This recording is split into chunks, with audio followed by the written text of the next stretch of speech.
Dalam kehidupan manusia, seks sering dipahami semata sebagai dorongan biologis atau kebutuhan jasmani. Namun, dalam perspektif tasawuf, sebuah dimensi spiritual dalam Islam, seks tidak hanya dilihat sebagai aktivitas fisik, melainkan sebagai bagian dari perjalanan ruhani manusia. Tasawuf memandang manusia sebagai makhluk yang memiliki dua dimensi utama, jasad, tubuh, dan ruh, jiwa. Oleh karena itu, segala bentuk aktivitas, termasuk seks, memiliki potensi untuk menjadi sarana mendekatkan diri kepada Tuhan atau sebaliknya, menjauhkan diri darinya. Pertama, tasawuf tidak menolak keberadaan hasrat seksual. Bahkan, ia mengakui bahwa hasrat tersebut adalah fitrah yang dianugerahkan oleh Allah. Dalam kerangka ini, seks bukan sesuatu yang kotor atau hina, melainkan energi alami yang harus dikelola dengan kesadaran spiritual. Para sufi melihat bahwa menekan atau meniadakan nafsu secara total bukanlah solusi, melainkan mengarahkannya agar tetap berada dalam koridor yang benar. Oleh karena itu, hubungan seksual dalam pernikahan dipandang sebagai bentuk ibadah, selama dilakukan dengan niat yang benar dan penuh tanggung jawab. Kedua, tasawuf menekankan pentingnya penyucian jiwa, tazkiyatun nafas, dalam menghadapi dorongan seksual. Nafsu, termasuk nafsu seksual, seringkali menjadi sumber keterikatan manusia terhadap dunia.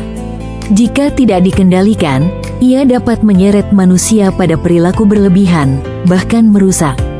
Disinilah peran tasawuf sebagai jalan untuk menata hati, sehingga seseorang tidak diperbudak oleh hasratnya.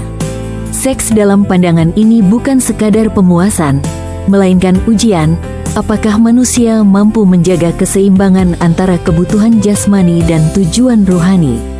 Ketiga, dalam tasawuf terdapat konsep cinta, mahabbah, yang lebih tinggi daripada sekadar ketertarikan fisik. Cinta kepada sesama, termasuk dalam hubungan suami istri, seharusnya menjadi refleksi dari cinta kepada Allah. Dengan demikian, hubungan seksual tidak hanya menjadi aktivitas biologis, tetapi juga ekspresi kasih sayang yang suci. Ketika cinta ini dilandasi oleh kesadaran ilahi, maka seks tidak lagi menjadi sesuatu yang profan, melainkan bagian dari pengalaman spiritual yang mendalam. Selain itu, para sufi sering menggunakan simbol-simbol cinta dan kerinduan untuk menggambarkan hubungan manusia dengan Tuhan. Dalam beberapa karya sastra sufi, bahasa yang digunakan tampak seperti ungkapan cinta manusiawi, namun sebenarnya mengandung makna spiritual yang dalam.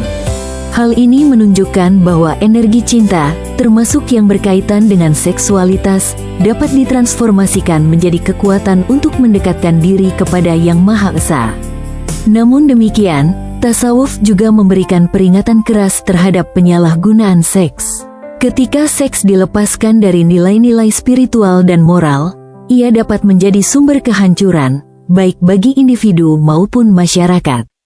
Oleh karena itu, pengendalian diri, mujahadah, menjadi kunci utama. Seorang salik, pejalan spiritual, dituntut untuk senantiasa waspada terhadap godaan nafsu, tanpa harus membenci atau menolak fitrah dirinya. Sebagai penutup, dapat disimpulkan bahwa tasawuf menawarkan pandangan yang seimbang dan mendalam tentang seks. Ia tidak menolak, tetapi juga tidak membiarkan manusia larut dalam kenikmatan semata.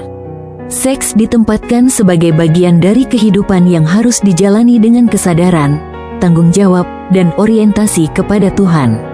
Dengan demikian, seks bukan hanya tentang tubuh, tetapi juga tentang jiwa, sebuah jalan yang, jika ditempuh dengan benar, dapat membawa manusia lebih dekat kepada Sang Pencipta.